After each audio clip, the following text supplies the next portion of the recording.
Gracias por seguir con nosotros. En Contraportada estamos conversando con David Villanueva Lomelí sobre su obra La Nueva Gestión Pública.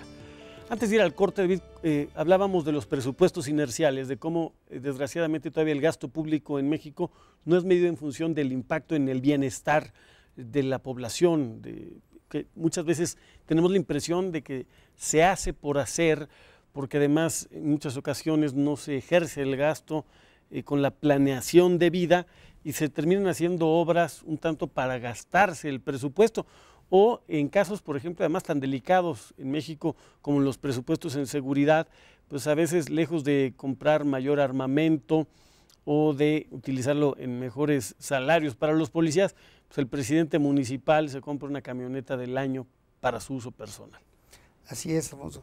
Bueno, creo que una de las cuestiones más importantes es, y en el modelo que planteamos en el libro, es conocer las necesidades del ciudadano, porque el problema es que los programas de gobierno muchas veces se hacen en el escritorio de alguien que está atrás de un escritorio. En la medida que se busque, claro que sí, ver los indicadores internacionales y cómo ir avanzando en los rezagos que tenemos, pero también en las necesidades propias de los ciudadanos. Además, Alfonso, una de las cosas que creo que se debe de ir priorizando es el desarrollo regional, porque no es lo mismo las necesidades que tiene una persona de Tabasco que una persona de Sonora. Alguien decía una vez, el problema es que en un escritorio muchas veces se hacen programas de gobierno urbanos para necesidades rurales. Es decir, es ir al enfoque de la persona que necesita las cuestiones gubernamentales. Y esto del ejercicio presupuestal, yo creo que en la medida que sea un presupuesto basado en resultados y no en ejercicio del gasto, será más benéfico para los ciudadanos. David, pero la mayor parte del gasto público en México es transferido por los recursos federales, estados que dependen a veces hasta del 90%, y salvo la capital de la República, el Distrito Federal, que tiene un 50% de dependencia de las transferencias federales. En virtud de esto, mucho depende también, o podría estar diseñado desde el gobierno federal. Así es. Si los recursos son federales, pudiera haber algunos criterios mínimos de planeación. ¿Por qué no se realizan? Fíjate que es que en teoría se debería de realizar. El problema en México que tenemos es que nuestra contribución fiscal, que significa cuál es el ingreso por impuestos que tiene el gobierno respecto al Producto Interno Bruto, es muy baja en comparación a otros países. Y el problema, ¿cuál ha sido? De las más bajas de América Latina. De las más bajas de América Latina. Entonces, ¿qué ha sido? Que los que pagamos impuestos casi siempre somos los mismos. En la medida que se amplíe la base gravable, es decir, que los que no pagan impuestos empiecen a pagar. Pero eso es como tener más capacidad de ingreso y por lo tanto Claro. de gasto. Pero el que ya gastamos hoy, ¿por qué no lo estamos haciendo con planeación? ¿Por qué muchas veces parece que justamente se avientan recursos federales a todo el país y no hay estos factores muchas veces que sí debieran de considerarse de acuerdo al nivel de necesidad, de atraso, de desarrollo, de eficacia? Parece que es lo mismo que gaste Nuevo León a que gaste Guerrero. Así es. Sí, aquí el problema es que los recursos, como bien lo dices, y ya lo habíamos comentado, los egresos se gasta de manera inercial. Pero el problema es cómo modificar en base a indicadores. Incluso, Alfonso, cambiar la lógica. Se apoya con más recursos a quien más necesidad tiene, que está bien, pero también se debería de premiar, por ejemplo, a quien más recauda. O a quien, por ejemplo, en estados donde hay más pobres es donde se asignan más recursos, pero no donde abatieron más la pobreza. Entonces hay que darle un giro, como dices, a los resultados. Es decir, yo diría, es un gobierno efectivo. La eficiencia es aprovechar los recursos, ¿sí? Con menos recursos hacer más, y la efectividad es lograr los resultados. Pero la efectividad es la suma de los dos. ¿Cómo beneficiar al ciudadano? Y bueno, finalmente todo tiene que repercutir en la calidad de vida, que siente en el bolsillo. El índice de desarrollo humano tiene que ver con la salud, ¿sí? Con el ingreso y con la educación.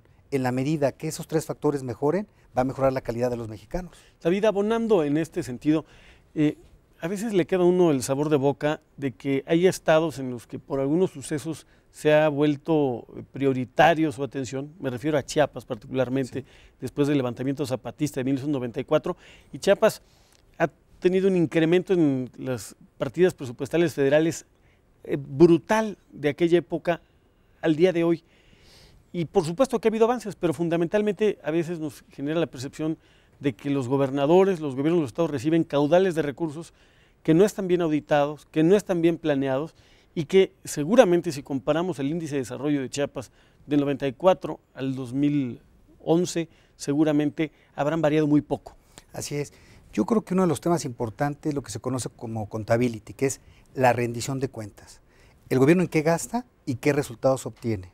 Y además de esto, pues una de las cosas importantes es si ha habido el gasto a estas cosas, pero lamentablemente muchas veces la reacción es política, Alfonso. O sea, tenemos que cambiar la visión de que todo esté subordinado a la política para también tomar en cuenta las políticas. Dice, por ejemplo, Giovanni Sartori, el político es el que tiene el poder y el intelectual es el que sabe del poder.